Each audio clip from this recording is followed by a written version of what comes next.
Hi, and welcome back to Oxford County Living. Let's meet some of the people responsible for the great success of Oxford Gardens, our county's gold standard in retirement living, right here on Devonshire Ave in Woodstock. Can you gentlemen maybe tell us a little bit about what we're looking at on these posters here? Yeah, there's the rendering of the looks at the front of the new building. This, and of course, the rendering. The board over there shows all the finishings, what kind of brick, what kind of stone, and the colors on this project. So this is a man-made picture, and that's more reality. We just came through a hallway that will connect the two buildings, correct? Correct, yes, and the new building will be attached on two levels, so the first floor as well as the second floor, allowing the residents to have access to both buildings. The front lobby. The main entrance. Front lobby, they'll have a little walker storage over there, there'll be a cafe over there, and there's the elevator shaft going up here. Okay, so this is the elevator right here. Okay. Okay, can you maybe show us maybe a basic room and kind of the layout of that? I want to go to the next floor, a little cleaner, Okay, we're going up. Going up. So we're in a basic room here, and Bill, can you kind of explain what we're seeing? Yeah, you see the living room over here with a bay window. This is facing north. This is the living room area space. This wall over here will have a kitchenette. So you got to picture that. The bathroom, and then where this room over here is the bedroom. Okay, so this is the bedroom. Nice sized closet.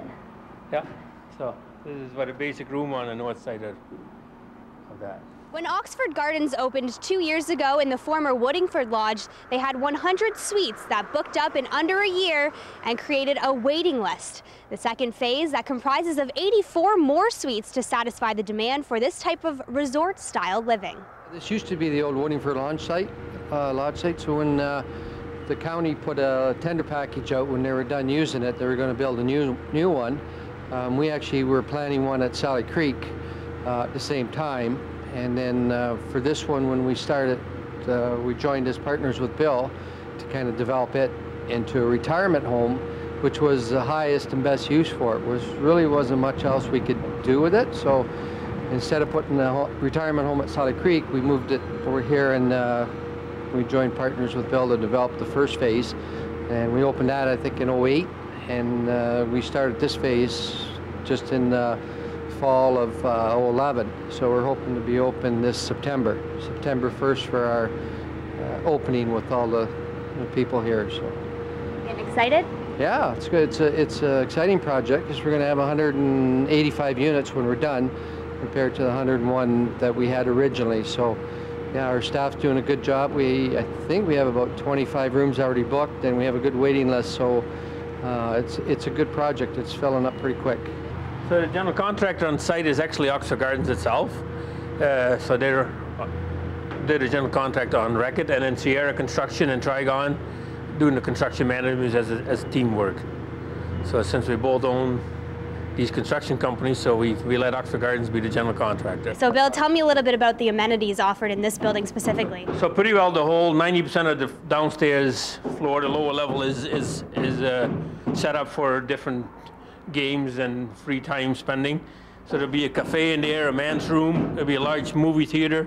The theater also will be tapped into every suite, so the movies that are run there are also available in their own suites, and then they'll have a full 9-hole mini golf course in it. So that's pretty exciting about that. Everybody's pretty excited about that. And a shuffleboard and pool tables. Oh, and of course. The normal stuff. All the games. So what you see over there is the solar panels, what we just looked at. We put that on the building 2 years ago. And in the last 2 years, these solar panels have been heating the whole existing building. And in the summertime, it even cools the building. So we create hot water there, we turn that hot water into cold water, and there's been air conditioning the building. So our biggest lift actually is on the air conditioning side, because that's electricity. Last summer, with the hot summer we had, the air conditioning didn't even ran. So it's all cooled by hot waters and energy. And the array is large enough actually to heat and cool this addition as well. So that you're not going to need any on top of this building?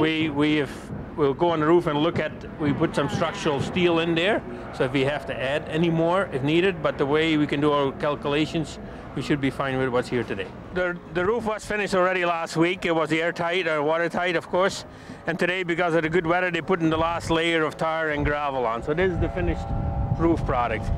And these metal things sticking out the roof, those are those supports for if we need extra solar, that would be mounted on those. Okay, good. So they finished off today because we got a beautiful day today. Yeah, we did. Nice and sunny. A little cool.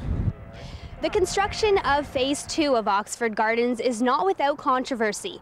The owners of the retirement village were surprised to find themselves on the hook for nearly $500,000 in the city and county development fees when they applied for the building permit. We as owners of Oxford Gardens don't agree with that, because the original license or the original amount of people that were living here were far greater than what we even have after this addition. Our services that we require from the city to operate our facility here is far less than what it ever was when there was Woodingford Lodge. So the whole development charge that came as a total surprise to us. So it's over $460,000 if everybody was aware of it. So. And are the residents having any problem with the construction and all the noise going on here? No, the residents have been very embracive of the whole project, and any interference with any water, they've just been going along and they're just excited with the addition. I was going to say, are they curious? They're curious. We keep them informed. We just had a residents council meeting yesterday, and we give them their updates, and they're just continuously excited. The total cost of Phase 2 of Oxford Gardens, finished and furnished, is about $16 million. It's slated to open in the fall of 2013. For Oxford County Living, I'm Victoria Matten. We'll be right back with more Oxford County Living right after this brief timeout and look at the housing market in Ingersoll. Stay tuned.